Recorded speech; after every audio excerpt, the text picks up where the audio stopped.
आप देख रहे हैं लाइव इंडिया हर पल।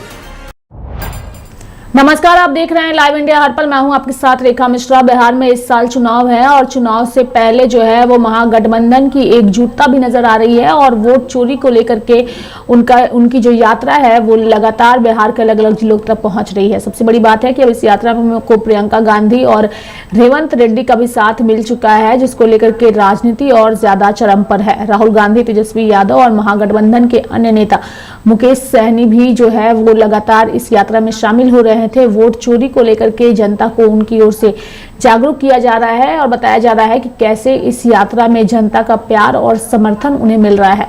बता दें कि बिहार चुनाव से पहले एसआईआर का मुद्दा बिहार में बेहद ही जो है वो गरमाया हुआ है और यही वजह है कि महागठबंधन ने जो है एसआईआर को लेकर के फुल ऑन मोर्चा खोल रखा है। चुनाव आयोग के खिलाफ, केंद्र सरकार के खिलाफ और नीतीश सरकार के खिलाफ। नीतीश सरकार की नाकामियों को जनता तक पहुंचाना और वोट चोरी को लेकर के जनता को अवगत कराना, ये महागठबंधन का फिलहाल मुख्य मुद्दा बना हुआ है। और यही वजह है कि अब इस यात्रा में को प्रियंका गांधी और रेवंत रेड्डी का भी साथ मिल चुका है। दोनों ही दिग्गज नेता जो है उन्होंने राहुल गांधी और तेजस्वी यादव को अपना समर्थन देने के लिए बिहार में हैं और बिहार में इस यात्रा का हिस्सा बने हैं। राहुल गांधी जो है वो बाइक पर सवार होकर के जो है अपनी बहन प्रियंका गांधी के साथ लोगों के बीच पहुंच रहे हैं, लोगों से मुखातिब हो रहे हैं और एसआईआर और वोट चोरी को लेकर के खुलकर जनता को जागरूक करते नजर आ रहे हैं। इस बीच कई ऐसे मतदाता हैं जो सामने आ रहे हैं और खुल करके अपनी बातों को भी रख रहे हैं। इस बीच अगर हम बात करें, राहुल गांधी जो है वो लगातार जो कार्यक्रम कर रहे हैं उसके माध्यम से चुनाव आयोग को सीधे तौर पर निशाना बना रहे हैं, केंद्र सरकार को निशाना बना रहे हैं, बिहार के मुख्यमंत्री को निशाना बना रहे हैं, जिसको लेकर के सत्ता पक्ष के नेताओं की प्रतिक्रिया भी लगातार सामने आ रही है। ये जो पूरा यात्रा इस वक्त बिहार में चल रहा है महागठबंधन का, इसको लेकर के महागठबंधन के नेताओं और विपक्ष और सत्ता पक्ष के नेताओं ने क्या कहा है, सभी कुछ आपको सुनाते हैं। अमित शाह ने बयान दिया, एक बार नहीं अनेक बार, कि अब बीजेपी की सरकार 40-50 साल चलेगी। हाँ, और मैं सोच रहा था कि यह व्यक्ति कैसे कह सकता है, इसको कैसे मालूम कि बीजेपी की सरकार 40-50 साल चलेगी। हम सब राजनेता हैं, जनता क्या करेगी, जनता के दिल में क्या होता है, जनता ही जानती है। तो ऐसा बयान देना कि अब हमारी सरकार 40-50 साल चलेगी, ये अजीब सा बयान है। और उस टाइम मैंने सोचा था कि इसको कैसे मालूम कि 40-50 साल के लिए सरकार चलेगी। और अब सच्चाई पूरे देश के सामने आ गई है। वो ये बात इसलिए कह सकते हैं कि वो वोट चोरी करते हैं और ये चोरी इन्होंने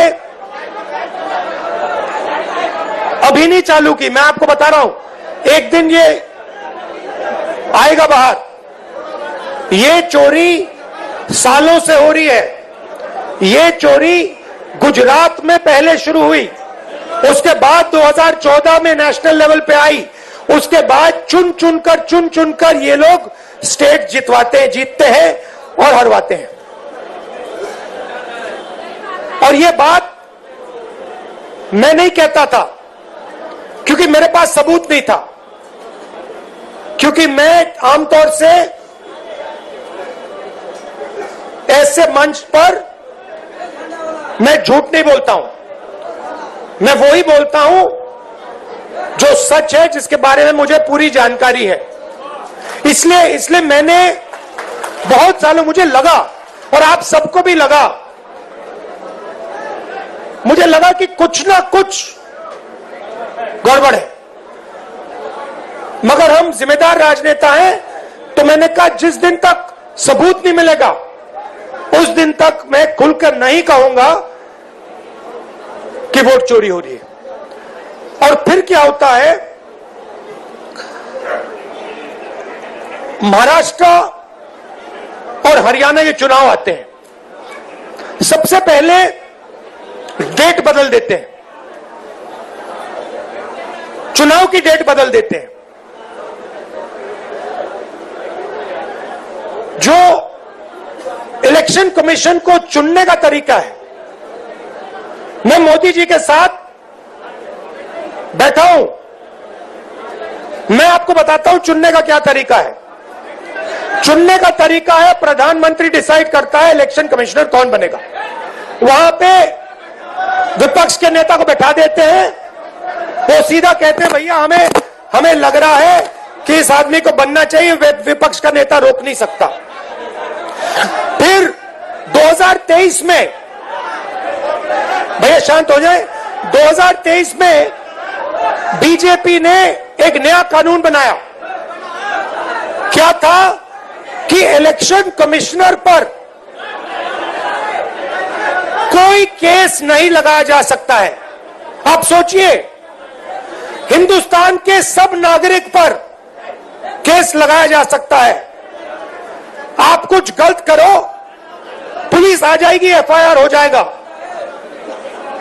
2023 तक इलेक्शन कमीशन और इलेक्शन कमिश्नर पर केस किया जा सकता था। 2023 में छुपे छुपे बीजेपी ने कानून बदला। नया कानून कहता है कि इलेक्शन कमिश्नर पर कोई जुडिशियल कार्रवाई नहीं की जा सकती, कोई केस नहीं लगाया जा सकता। अब आप पूछिए अपने आप से कि यह कानून क्यों बनाया गया? चोरी करवाने के लिए, कि ये लोग बिना डरे चोरी कर पाए। जनता का पूरा जो है आशीर्वाद समर्थन मिल रहा है, और जिस हिसाब से वोट की चोरी हो रही है, जनता जागरूक है, अपनी मत की रक्षा करेगी। और आने वाले चुनाव में भाजपा एनडीए जो भी जोर लगाएंगी वो नाकामयाब रहेंगे। और एनडीए के लोग, एनडीए का फुल फॉर्म ही है, नहीं देंगे अधिकार। देखिए, ये राजद कांग्रेस के लोग, अपना डीएनए का पता नहीं है इनको, न भारत के संस्कृति का पता है। अगर जो देश की संस्कृति का पता होता तो बिहारियों के शौर्य का, संस्कार का, इसके संस्कृति का ज्ञान होता। आज अखंड भारत का निर्माता यह बिहार है, और बिहार के इतिहास के बिना देश का इतिहास अधूरा है। और जिन लोगों के मन मस्तिष्क में बिहारियों के प्रति ये भाव है, वो कांग्रेस के लोग, राजद के लोग अपने संस्कृति और संस्कार से दूर जा चुके हैं। राहुल गांधी तो पहले से ही दूर थे, वो अपने माताजी के साथ, और तेजस्वी यादव भी अब उसी राह पर बढ़ चुके हैं। ये सब लोग बिहारियों को हमेशा अपमान की बात करता है, बिहारी को गाली बनाता है, और बिहारी के बर्बाद का षड्यंत्र रचता है। लेकिन इस बार बिहारी सब पर भारी बनेगा, यही भाव बिहार के अंदर, यही लहर चल रही है। यात्रा को समर्थन मिल रहा है काफी, प्रियंका गांधी भी उसमें शामिल हुई है। कांग्रेस और राजद के सारे परिवार यात्रा में निकल जाएंगे, लेकिन इस यात्रा का लाभ उनको मिलने वाला नहीं है, क्योंकि ये परिवारवादी, भ्रष्टाचारी, वंशवादी, जनता की गाढ़ी कमाई लूटकर सोने के चम्मच लेकर जन्म लेने वाले चार्टर्ड विमान पर बर्थडे मनाते हैं। ये पिकनिक मना सकते हैं, बिहार की जनता इन पर विश्वास अब नहीं करेगी। ये कांग्रेस पार्टी इसी तरह बिहार को गाली देते रहती है, और रेवंत रेड्डी आज यहाँ आए हैं। बिहार की जनता कभी माफ नहीं कर सकती। प्रियंका गांधी बिहार आई है, उनको बताना चाहिए उनकी दादी ने किस तरह बिहार को लूटा, उनके पिताजी ने किस तरह आरक्षण का विरोध किया। प्रियंका गांधी को बताना चाहिए कि उनके दादी के पिताजी ने कैसे दलितों का आरक्षण विरोध किया, उनकी माताजी ने किस तरह अन्याय किया बिहार के साथ। और सबसे बड़ी बात, जो राहुल गांधी घूम रहे हैं, उसने लालू प्रसाद जी के बिल को फाड़कर मुखिया बनने लायक भी नहीं छोड़ा। क्या चाहते हैं बांग्लादेशी यहाँ वोट दे? क्या चाहते हैं कि यही लोग तो वोट लूटे थे? क्या बिहार को इतना नादान समझते हैं? बिहार की जनता को भ्रमित करना चाहते हैं?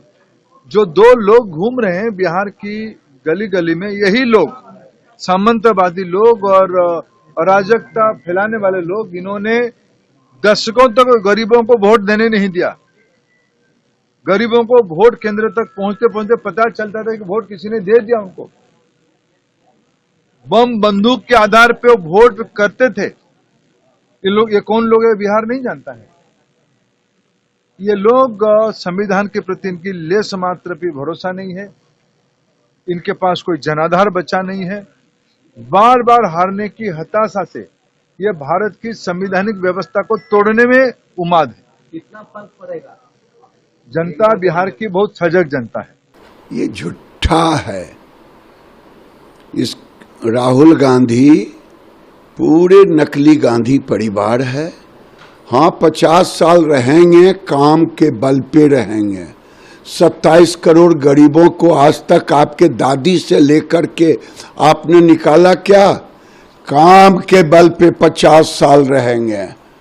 और आप झूठ बोलते रहिए, जनता आपको इसी तरह से सड़क के किनारे कर देगी। और जिस ढंग से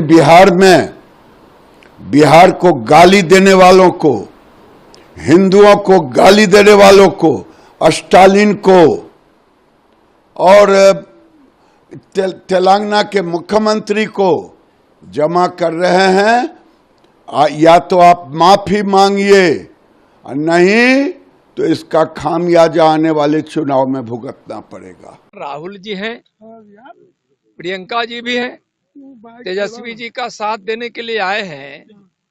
और ये लोग कर क्या रहे हैं?